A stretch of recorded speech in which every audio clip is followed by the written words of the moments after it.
Welcome to Grassroots Grind. I'm your host, Rays Ramputh. Get inside the game with the people shaping its future, from players, coaches, referees, parents, and everyone in between. They share their journeys, struggles, and triumphs. Today I'm joined by Jamie, a passionate grassroots coach who manages a youth team at Ryan FC. Jamie's coaching began with his eldest son's team, and now he leads a successful side in the top-tier Argentina division of the Echo League. Jamie brings a unique perspective to youth coaching. He'll be sharing his insights on everything from training techniques to managing parents' expectations. Let's dive into our conversation with Jamie. Hello. Hi, Jamie. Welcome to the show. How are you doing today? Yeah, very well. Thank you. Thank you for having me. Great stuff. Right. So, Jamie, can I let's start with your stories. Like how did you first get into coaching, and what's kept you passionate about it? Good question. I mean, my football. I guess my wife would call it an issue that I have is I'm as we spoke offline just before. I'm a season ticket holder at Spurs, 33 years for my sins, and it's a real addiction for me. So I was very sort of blessed to have two boys, the oldest being 8 and the youngest being 5. So my football, I was always football mad from a young age, and then as you get older, I'm 43 in March, and I've had a really bad couple of years on my back, so football kind of is out for me playing now. And then when my son came along, again, my wife has a go at me because I made them obsessed with football now as well, and Jackson, my oldest, has a season ticket at Spurs, and so yeah, he's completely obsessed like me. And then when the time came for him to start playing football, I was kind of new to that kids' world of football. So we started off when Jackson was 5, and he always played the year up. So he's quite good at football, and we started at Colebrook, a team in Essex in Chigwell. Really great first club for any kid to start at, and I couldn't talk about them highly enough. Very sort of family orientated, and they look after the kids well. And he's playing up a year for for 18 months, and then he got scouted by Tottenham, and he. One thing led to another. He didn't actually work out, but we ended up going over to Ryan, which is where he is now, Ryan FC, who are also an unbelievable club, got a great history of developing players and have a real connection with Tottenham through Dave Bricknell and Richard, who runs the club. They're both at Tottenham, so they always push the boys through as much as they can, obviously if they're good enough. And there's some great opportunities for the boys there, and Jackson's had a lot of opportunities at Tottenham and West Ham and other clubs. And I think the point is, which I always come back to, as long as he's playing with a smile on his face and he's really enjoying it, that's the main thing. And now my little one, he's 5 and he's just started at Ryan as well. So we go again, and you've got to go through those, all the kids running through for the ball once again, and trying to explain to them that you don't all have to go for the same ball. But it's all part of the fun. So very, very much looking forward to seeing Jude now come through and watching both their journeys. And back to your original point, was how did I get into the coaching? Was I just love to see the boys. I mean, I haven't got any qualifications as such, but being football mad like I am, like any man or woman, I guess you can understand football, and I like to see the boys progressing in what they're doing. And as I say, I haven't got the badges, but I can get them to a certain level, and then I guess you have to hand them over to, at some point, if they continue their journey and they go above my station, if you like, as their coach. But I started off at Colebrook with Jackson after about 6 months, and then came over to Ryan, and the first season I was just a dad, and then Ryan Red, which is their top team. The dad who ran that side, his son signed for Chelsea, and a lot of those kids actually signed. So they were looking for someone to take that team, and I took that over, and we've now got a very successful side. We've got a lot of the boys who are what I class as the grey area. So they're the top of that Argentina league, which is the top league in the Echo, but they're just a little bit shy of academies. So we're working really hard to get them into the academies and push them on. And they've had, we've only lost 2 games this season up to date. So yeah, we've got a good side, and it's a real sort of joy to train them, even though they tend to argue with me on a Thursday night and give me a bit of lip. Yeah, thoroughly enjoy it. And if I didn't, I just wouldn't do it. But leaving work early and taking away your own time to do it, you have to enjoy it, and I do enjoy it. Great stuff, and I see from what you said earlier, it's very Spurs orientated, right? Obviously, you're supporting Spurs. You've got your kids into Spurs, and obviously the club that you're at has some connections to Spurs, so it's very Spurs orientated there. I see. Yeah, the only problem with Ryan is that they've got a red kit. And I do say to Richard occasionally, like, where did that come from? But he's a Man United fan, so I can understand it a little bit. But other than that, it is really Tottenham heavy. So I see. Yeah, that's one of the reasons. Are you coaching both your sons' teams then? No, not at the moment. Jude's just started. He's only 5, so he's going to go into under 6 football next season. My wife, I think, would probably divorce me if I started to manage another team because he takes up quite a lot of time with Jax. But to be honest, they've actually got a very good year in Jude's year. Again, in Jackson's year as well, I can only compare to the boys that I know, but for argument's sake, like the Tottenham under-9s are probably the best in the country.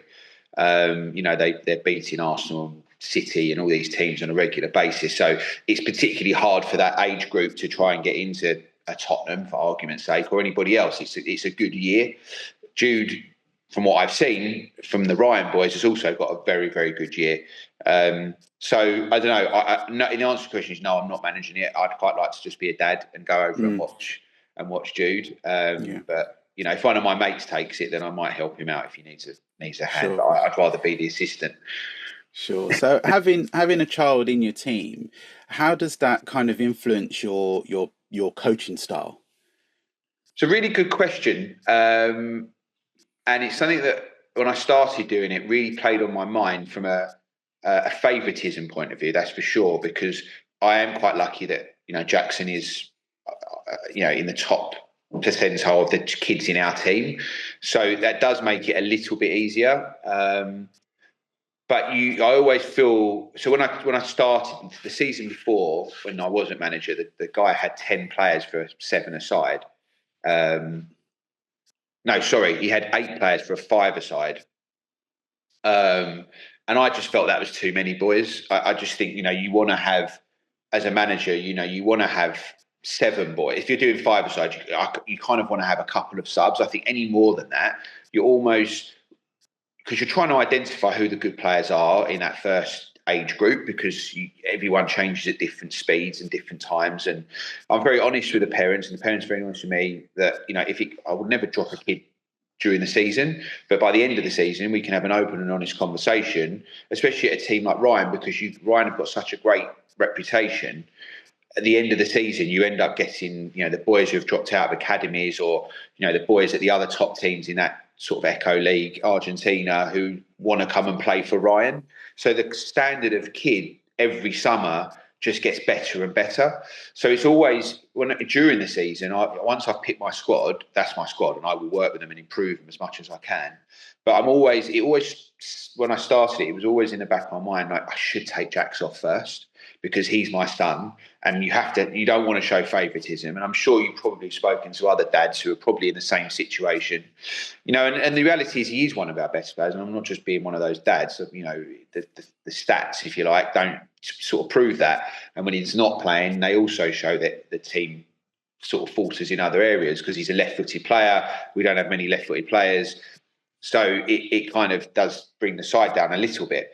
But yeah, it's difficult. I like the boys playing front foot football. So one of my goalkeeper just got signed by Stevenage. And as you know, goalkeepers are like unicorns. We were really lucky because the keeper, my first goalkeeper, he signed for Leyton Orient. This keeper signed for Stevenage. And now I've actually just gone and got another goalkeeper who was the Watford goalkeeper for 15 months up until academy, and he got dropped the week before he was meant to get signed because they thought he was too small. And when I tell you he's probably one of the best footballers I've seen as a not only just as a goalkeeper, but he could easily play outfield. Right. They've judged him on height, which I think is totally unfair because you can't even beat him if you hit the ball high. His spring's unbelievable. But these academies now are just looking for big, strong, athletic kids, and they think that they can teach them football.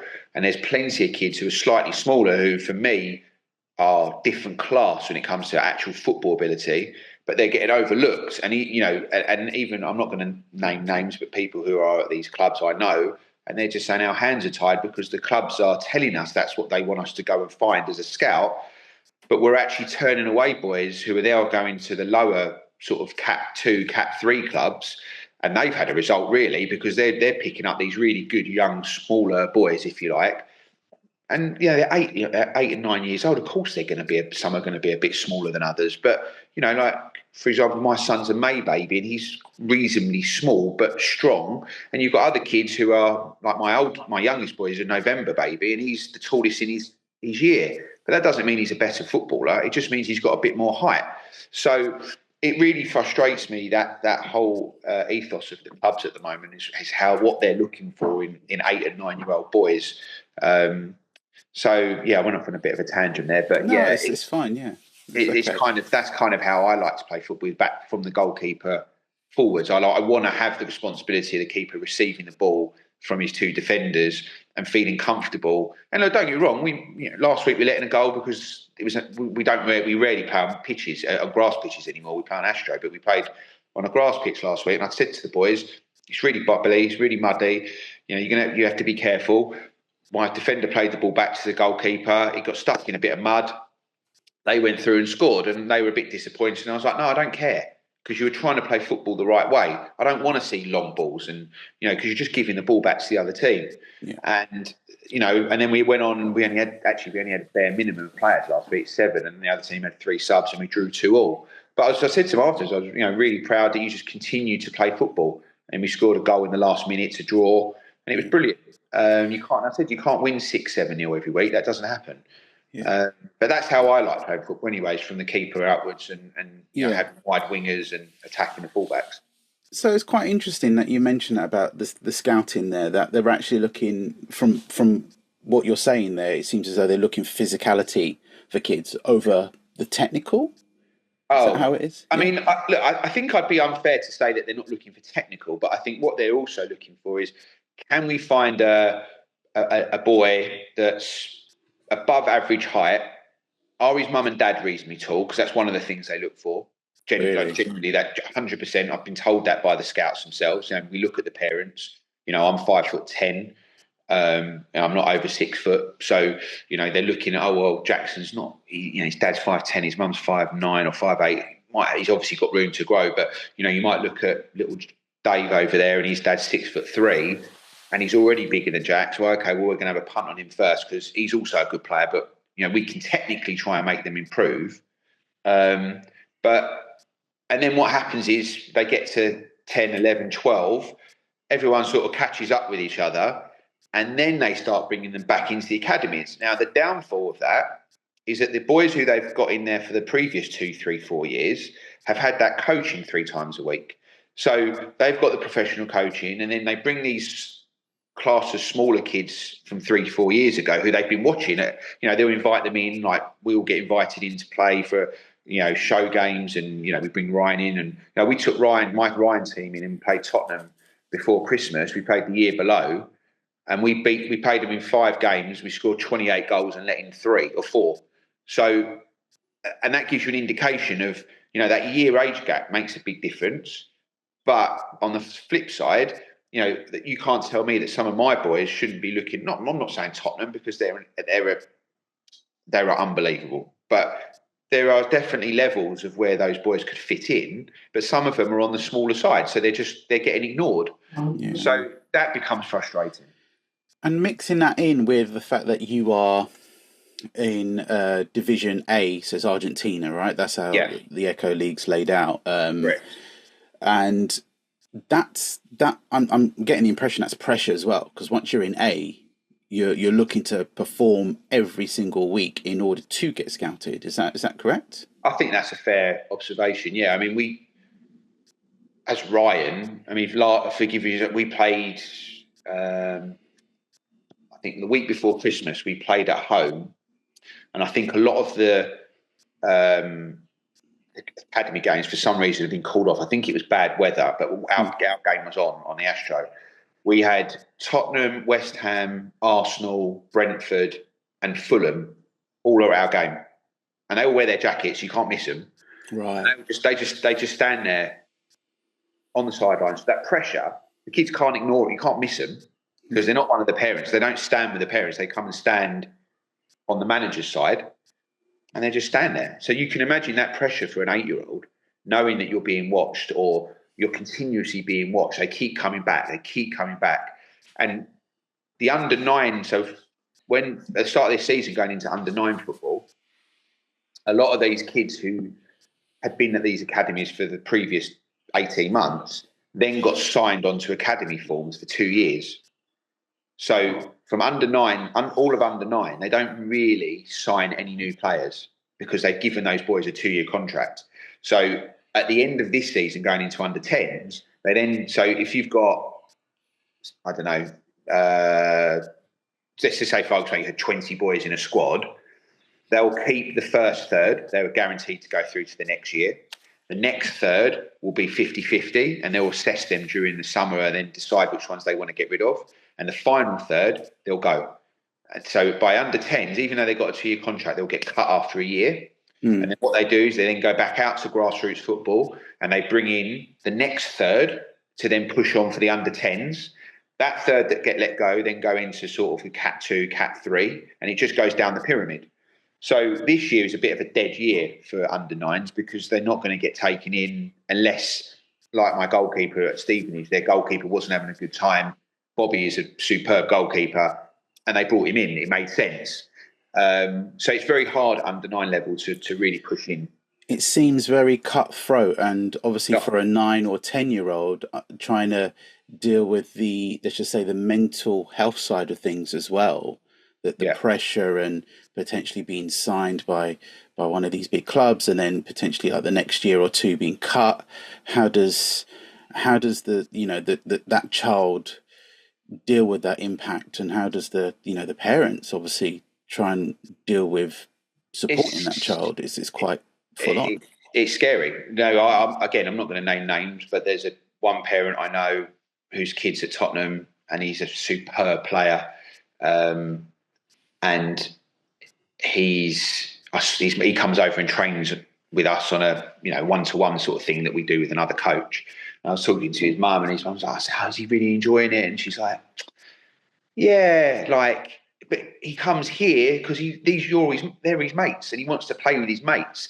And the problem is, when you get signed, you can't play grassroots football. They won't allow it from 9 years old.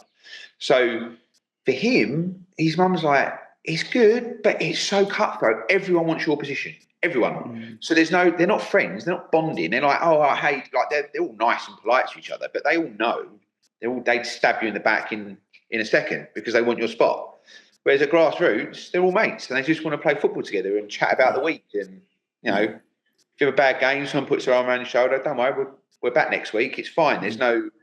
And that's a big thing for me, the mental side of it as well. Like telling Jackson or whoever, like, look, the scout came down this week, but you didn't do enough. Or, you're a bit small at the moment, which is what he's been told. You're a bit small.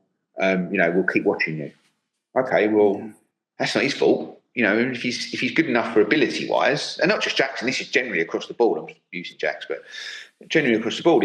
If you're good enough in terms of skill, then for me, then you should give them an opportunity to show what they can do over a period of time, and then the hype will come. But they almost forget that, and they're like, actually, no, we're just going to go for those bigger kids at the moment. Yeah. So let's bring it back into the team itself, and how you're coaching your team. Like if how do you if you've come across any players who are struggling, whether it's behavioural or skill development, how do you kind of handle those challenges? So again, a really good question. Like at the end of the day, I'm a dad, right? I work in the city. I've got no experience of. I look after my own kids. It's difficult, and you don't. When you go into this, you don't really think, oh, I've got to worry about this kid because his mum and dad are getting a divorce, or he's been bullied this week at school, or whatever. It's really difficult because as they get older, more problems arise, and it's difficult because I'm a very much you do these online courses, right? Because you have to do it to be able to manage, right? So like I do all these online courses and they blow my mind because they're like, oh, if little Johnny's sad, don't put your arm around him because that's like for me, that's rubbish. Because sometimes a kid does just need an arm around the shoulder and go, it's all right. Like, don't worry about it. A bit like, using a Harry Redknapp sort of idea, you've got to give a kid a bit of encouragement and say to them, I'll tell him, look, that wasn't good. That was actually rubbish, right? And we're better. I know you're better than that. So let's take that back. Let's do that exercise again, right? And I'm saying 99% of the time, the next time they get it, because they want to make me happy because I'm the coach, and they want to do it themselves because they're young, aspiring, wannabe footballers, right? So they don't want to keep failing. But yeah, I'm very much like, you want to make the kids feel comfortable and you want them to have a nice environment to play football in. And all the kids I've ever had in my short managerial career, they all seem to want to come over on a Thursday and train, and we have a bit of banter, and they give it to me, and we have, and I think that gets lost in today's world. Actually being able to relate to a child in a way that you can just put your arm around their shoulder and go, "It's all right, mate. Don't worry about it." Like, don't worry about what's happening at home. You're at football now. Just for the next hour, hour and a half, forget it. And just concentrate on what you want to enjoy, and that's football. And I'm sure that if the FA busybody was standing at the side of the pitch, hey, you can't do that. I'm like, I just don't. Personally, it's just me. And if any parent felt uncomfortable with that, I just wouldn't do it. But I can tell you that all the parents, like, shout them, just tell them that they're doing it wrong. We don't want to mollycoddle them and saying that's brilliant when it's not. It's when you play, as you going back to what you said earlier in that Argentina league.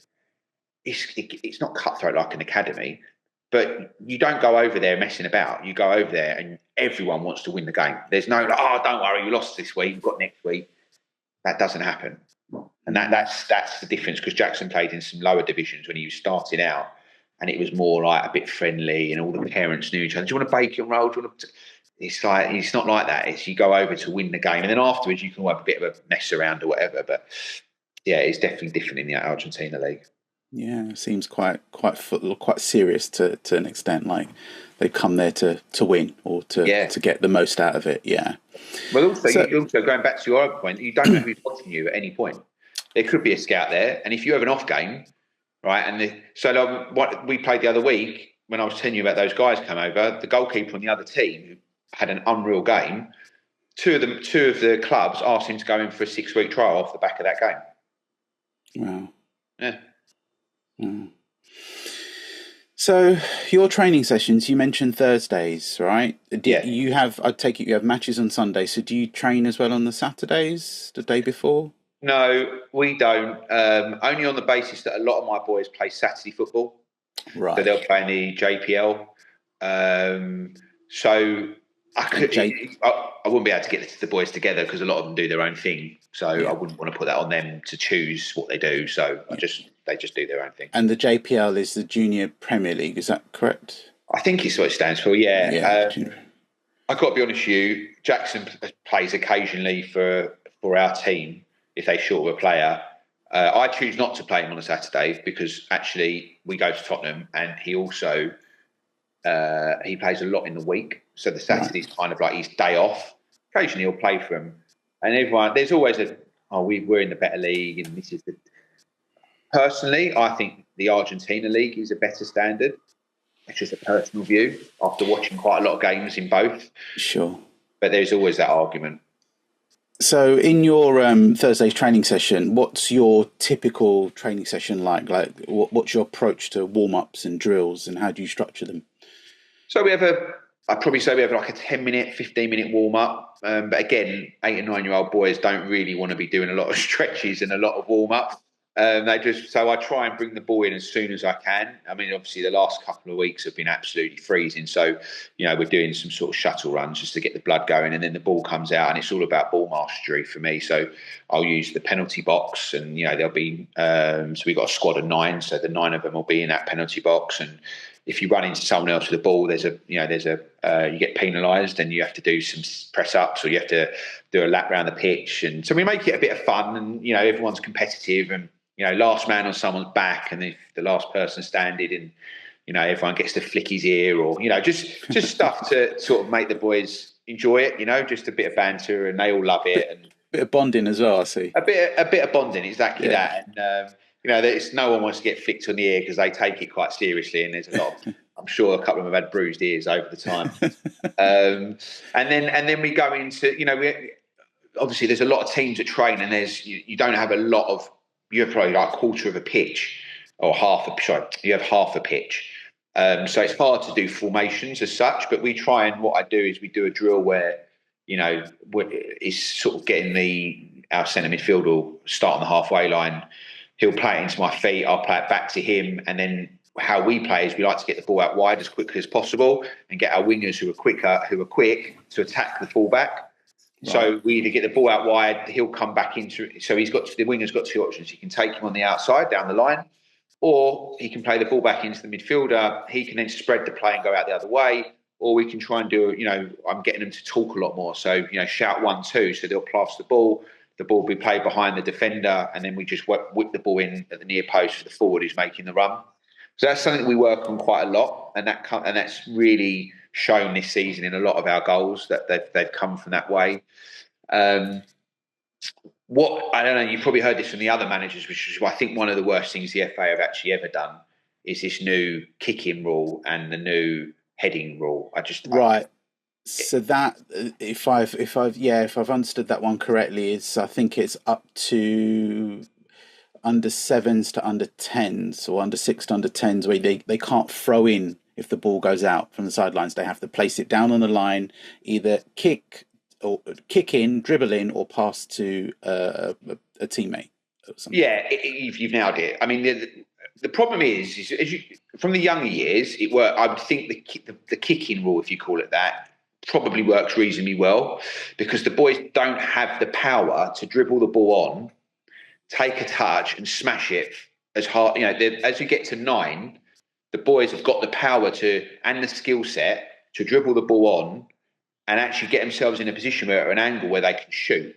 So although the defender has to give 5 yards for the forward player to either dribble the ball on or pass it, I tell the boys, unless you've got an opportunity to attack the fullback or the defender, pass.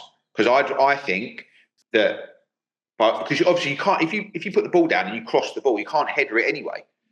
So it almost defeats the object. So you have to play the ball on the floor. So that part of it I understand. But the heading thing, I mean, they're not playing with balls from 1960 where they're rock hard. They're playing with like Nike balls, which are 50-pound balls. And how many times do they really head the ball in the game? So the odd time where the ball, we scored a goal last week. No, actually it wasn't last week, it was a few weeks ago. Did that thing we do in training, the pass and move. Someone's whipped it in, and our forward has forgot he can't head it, and he is bullet header into the goal. Even the other team, the manager's like, that's an unbelievable goal. It wasn't counted. So I just don't think the rule's great.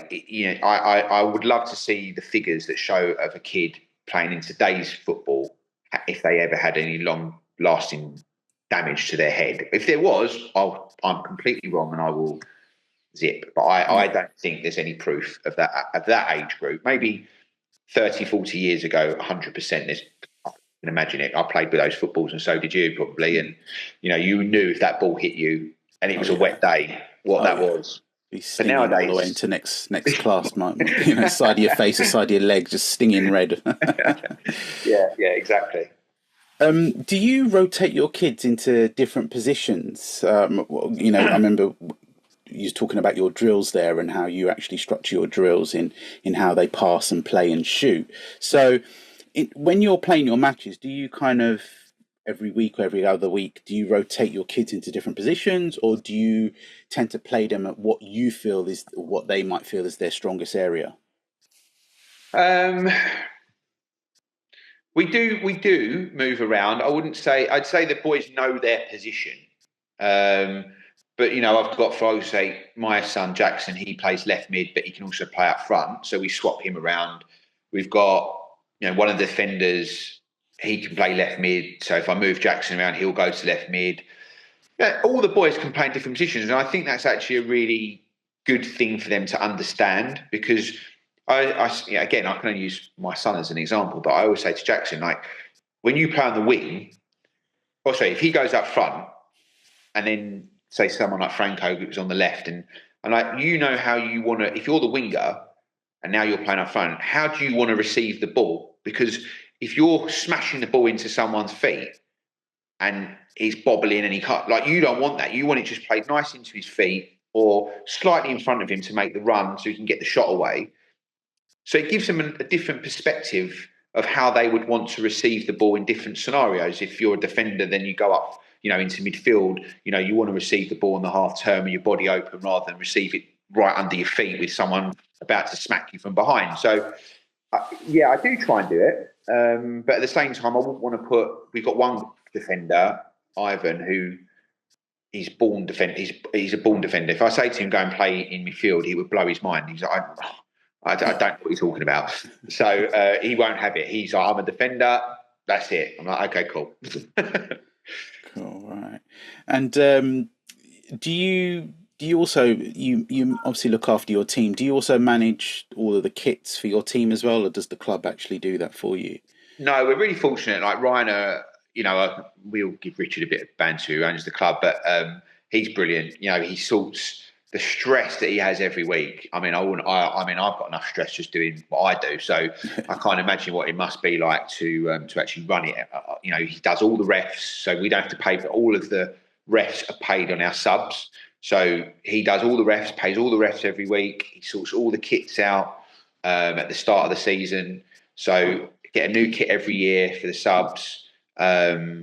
It's a brilliantly run club, and if anyone is listening to this and they live in that sort of area of where, I mean, they're based in Walthamstow, but if anyone lives in sort of that kind of area and they're thinking about potentially moving their son from another club or just getting their son into football, it's a superb club, and I can't really, I wouldn't imagine a time when we left unless it was for a professional club. It's superbly run.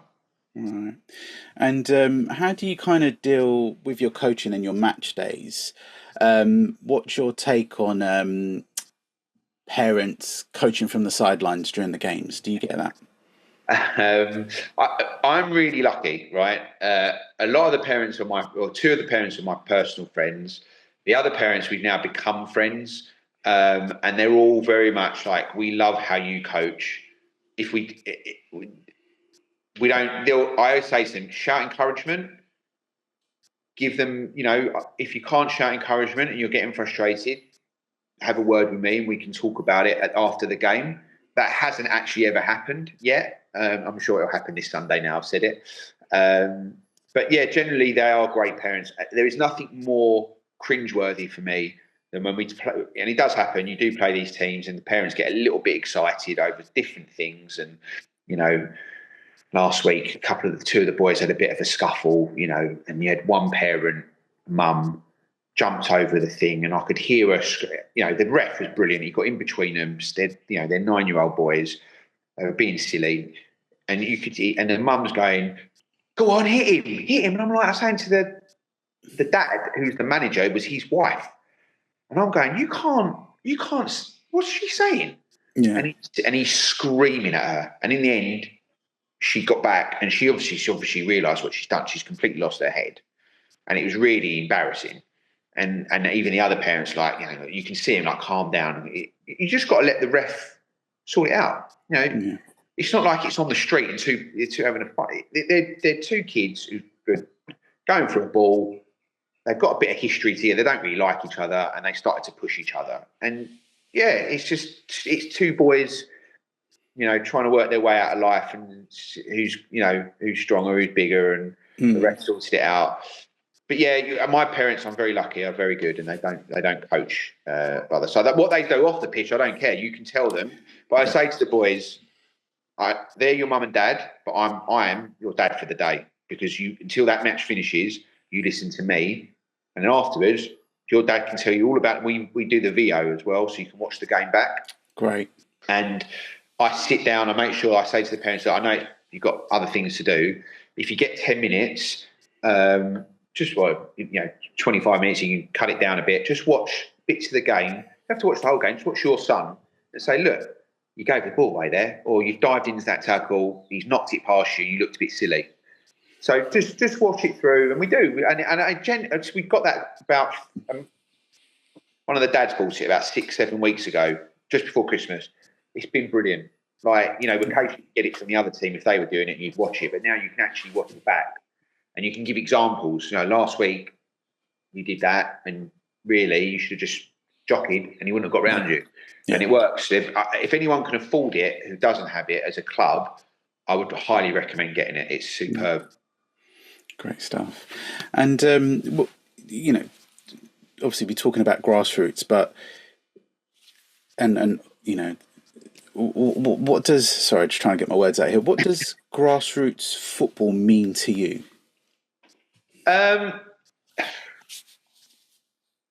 Grassroots football to me is first and foremost is enjoyment, and letting the boys express themselves. And if something comes of that, and when I say comes of it, I mean if you take it to another level, which is an academy, then you deserve that. But first and foremost, the most important thing is finding your level, because there's nothing worse than a kid who's playing in a Division 2 high for him and his confidence gets drained. He's on the subs bench. The kids get frustrated with him because they're at a better standard at that point. He's struggling.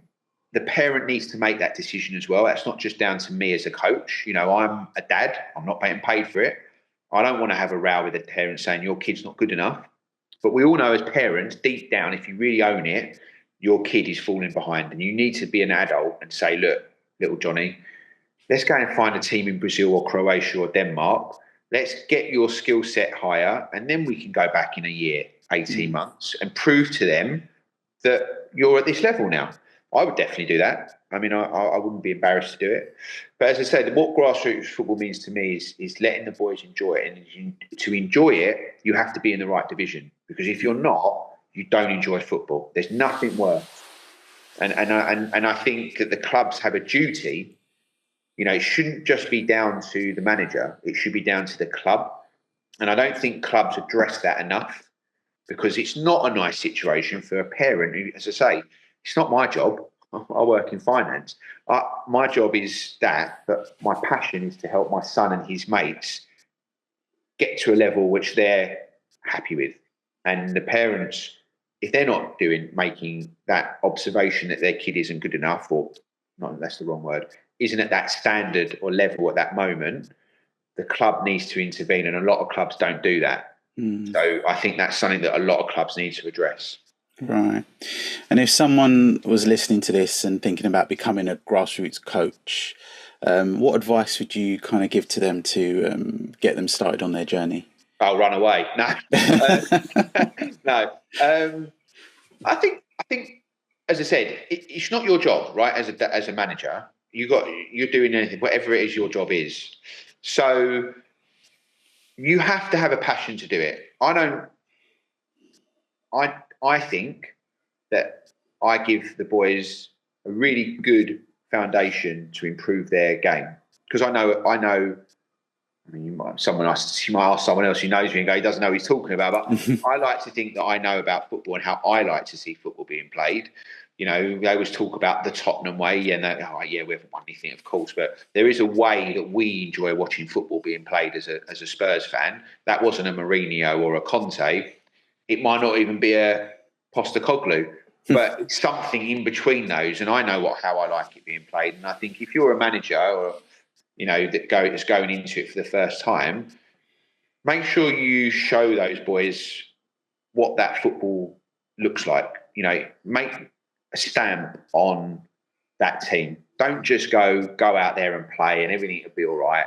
Because ultimately, the parents want you to try and improve them. They don't. Otherwise, you may as well go and just play over the park after school. Try and improve the boys. Stamp your sort of the way you see that football should be played.